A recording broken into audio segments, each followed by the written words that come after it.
Ես Սարյան Սամվելն եմ, ծնվել եմ 1995 թվականին Ստեփանակերտ քաղաքում, բայց բնակվում էի Շուշի քաղաքում, սովորել եւ ավարտել եմ Արցախի պետական համալսարանը, իրավագիտության ֆակուլտետը, այնուհետև աշխատանք եմ անցել Արցախի հանրապետության արտաքին գործերի նախարարությունում, այսպես 2013 թվականին զորակոչվել եմ բանակ, ծառայել եմ Մարտակերտի զորամասում 2 տարի, այնուհետև զորացրվելուց հետո ուսումը շարունակել եմ մագիստրատուրայի բաժինը, սովորեցի իրավագիտության Գրիգոր Նարեկացի համալսարանում։ Պատերազմի ժամանակ գործողման էի Հայաստանի Հանրապետությունում եւ արդեն հիշում եմ Կիրակի օրեր, որ պետք է հետ գնայինք,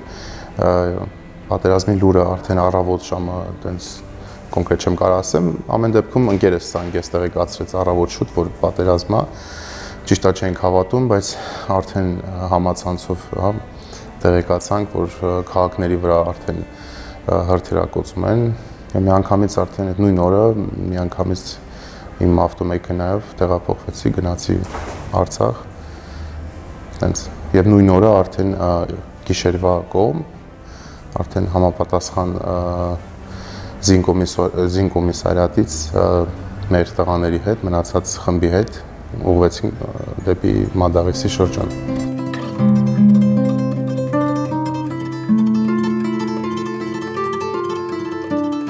Վիրավորումը ստացել եմ հոկտեմբերի 13-ին եւ նույն օրը երևի ուղղակի չեմ կարող լավ հիշեմ, բայց նույն օրը կարծեմ ինձ տեղափոխել են արդեն Հայաստանի Հանրապետություն, Էրեբունի բժշկական կենտրոն, որտեղ մի քանի անգամ վիրահատություններից հետո փորձում էին ոտքս փրկել, բայց արդեն կյանքի հարց կար, որոշում կայացվեց, որ ամպուտացնեն։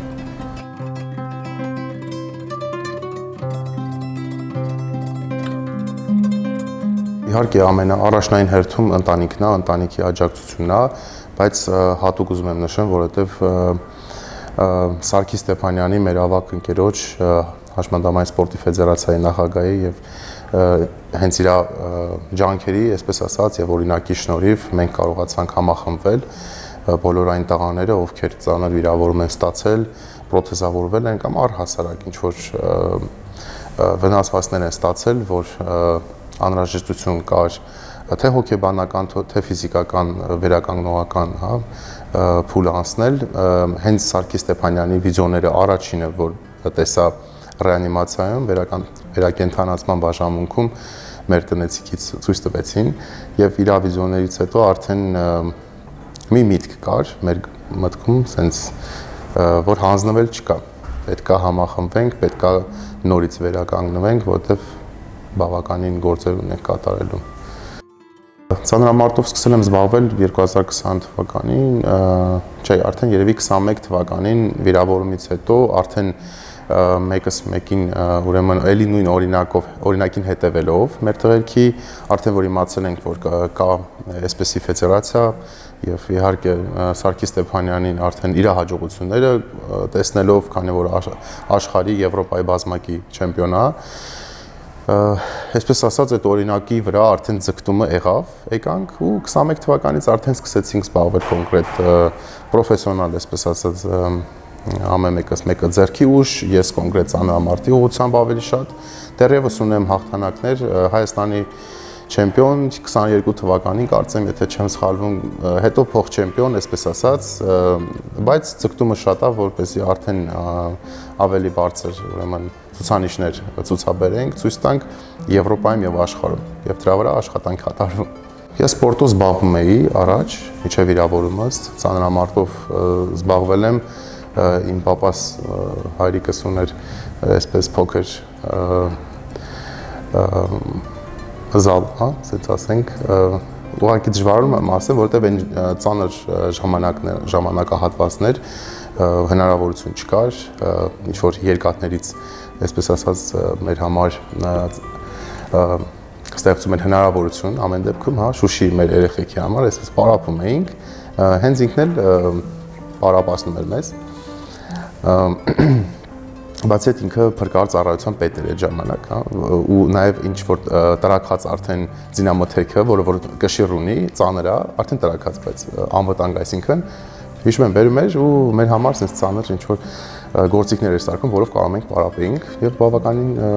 այն ժամանակվանից արդեն ունեինք հաջողություններ սպորտի բնագավառում, ունեցանք Հայաստանի չեմպիոններ էլ, նաև գալիս ենք Արցախում եւ այստեղ։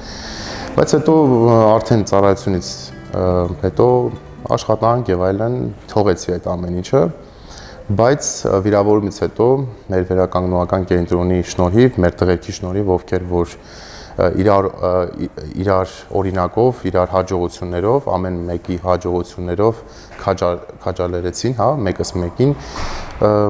որոշեցինք, որ այդ բնագավառում արդեն իսկ նոր կարգավիճակով, այսպես ասած, նոր մոտիվացիայով պետքա իբարս Հայաստանի Հանրապետության մեր դրոշը ամենտեղ բարձր պահենք, մեր տղաներից ունենք Եվրոպայի աշխարհի չեմպիոններ, ես դեռևս Հայաստանի չեմպիոն եւ փոխ-չեմպիոն ծանրամարտի բնագավառում, ուժային եռամարտի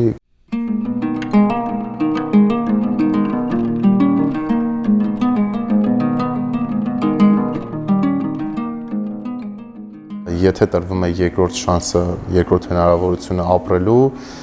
դու պետքա ամեն դեպքում չանձնվես եւ դժվարություններին նայես որպես ինչ որ նպատակներ, որոնց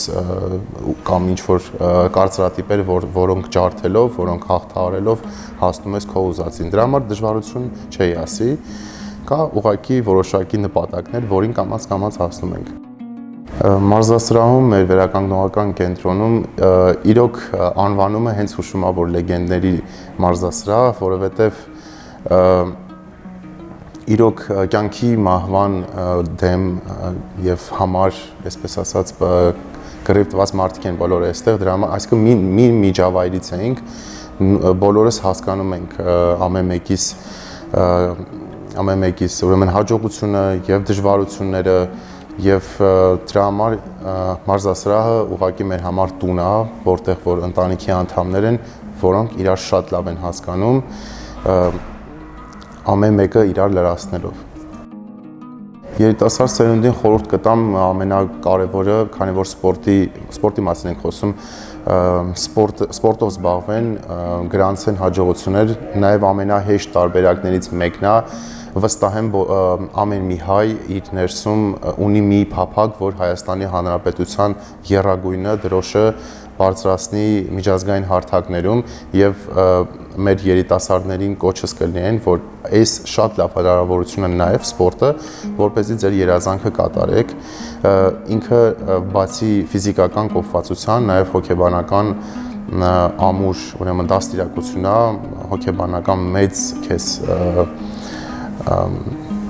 հնարավորություն է տալիս, որպեսզի ընդհանրապես կյանքի մնացած կենցաղային կլինի, թե կրթության, թե ընտանեկան մնացած հարցերին